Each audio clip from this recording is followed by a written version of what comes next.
communication gestuelle associée à la parole, que l'on appelle aussi bébé signe, consiste à s'adresser à l'enfant en associant simultanément la parole et les gestes. On va justement venir accentuer par les signes certains mots du quotidien, comme dormir, manger, encore, avec des gestes donc qui sont issus de la langue des signes.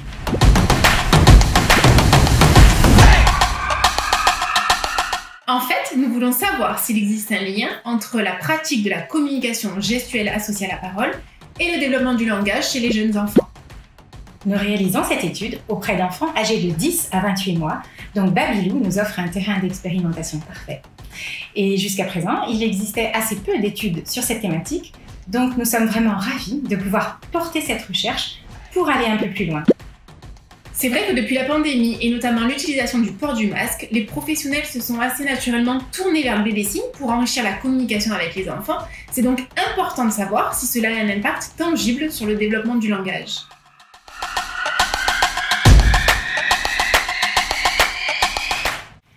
La première étape a été de préparer les questionnaires que nous allons diffuser auprès des familles accueillies chez Babylou et auprès des professionnels petite enfance des crèches du groupe. Ces questionnaires, ils ont été préparés au sein du laboratoire CNRS, ils ont été validés par un comité d'éthique et approuvés par la direction de l'éducation durable Babylou. La deuxième étape va donc être de récolter le maximum de retours pour que notre étude soit la plus fiable possible. Donc plus on aura de participants, plus nos résultats vont pouvoir être affinés et généralisables.